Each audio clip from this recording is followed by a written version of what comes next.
Well, hello, my name's Justin Sheedy. I'm an author of 5 books, and I'd like to thank the Sydney Mechanics School of Arts and the Tom Keneally Library for arranging this video. And also thanks to the iconic Berkelouw Books Paddington, in which I sit, who were the first bookstore to take me seriously as an author back in 2009 for my first book, Goodbye Krakenite. And so what a relief and a privilege it is to be here 5 books later talking to you. Now, my first book, Goodbye Krakenite. Krakenite was in the going back to my grandmother's era, up to my childhood in the 1970s. Krakenite was our fireworks festival, our annual fireworks festival every year here in Australia. You had 3 days of any year which were you held as holy.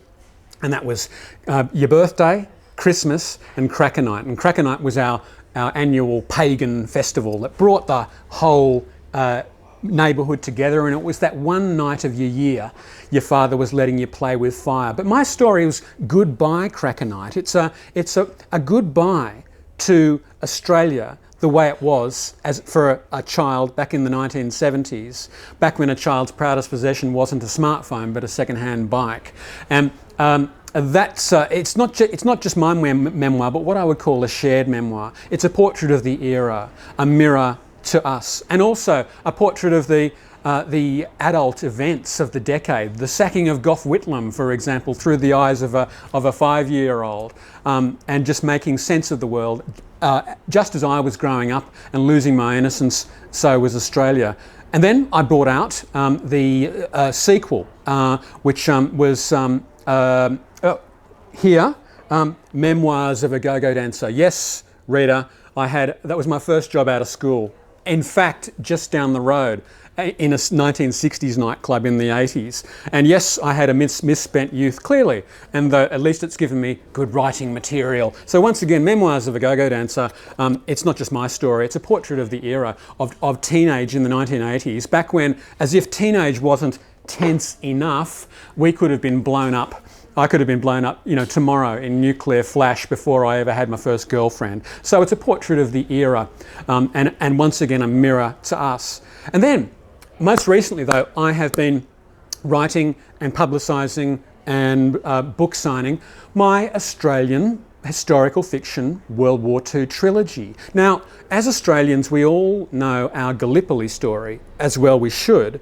Our Gallipoli, when we realised who we were as a nation, our baptism of fire, when in the middle of someone else's imperial stuff-up, we realised how important we were to each other as Australians, a young nation, and young Australians looking after each other in the midst of the worst situation imaginable. And only in Australia could we get, it would take us Australians to get our sense of national identity from a heroic defeat, and yet we do.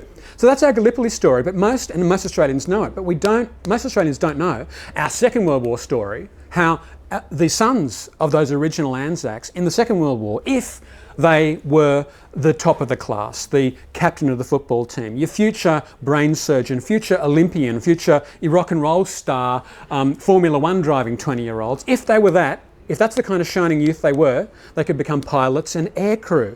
And this incredible Second World War story that's my privilege and passion to be bringing alive for Australian readers. Now it begins with, back from about 2012, Nor the Years Condemn. Then the sequel, Ghosts of the Empire, and most recently, book 3 in the trilogy, which is No Greater Love. Now that has been, during this year, 2017, it's been a bestseller for Australian fiction at a key bookstore here in Sydney. And it's a war story, bringing to life, thank God from my readers, I'm getting that it's a real history lesson, and yet a really easy read, engrossing page turner, they're calling it, which is my goal as an author, to have my reading accessible, to put people in the history, to not just read about the history, but enter into it. And that's why I've written the trilogy as historical fiction, and well received it's been. But you see, once again, it's me doing my best to tell an Australian story, to share our story. That's my passion. That's my motivation. So whether it's my World War II historical fiction trilogy or my childhood and teenage memoirs, my sort of make you laugh and cry societal portraits of how Australia used to be, it's always me always telling us our story, our Australian story. That's my motivation and that's my passion. Now, it's brilliant for me to be in this bookstore, Berkelouw Books Paddington, that launched me as an author back in 2009. It's great to be here once again, 5 books later. Now, new authors, if you're listening, if you're wanting to be a writer, wanting to be an author, I can give you the following advice, because it's advice that I was given, that I found, and that I tell myself every day as an author. And I say this to you, and it works for me. Come up with what you think is a brilliant idea. Come up with a great idea. And remember, when you tell your story, all the stories have all been told.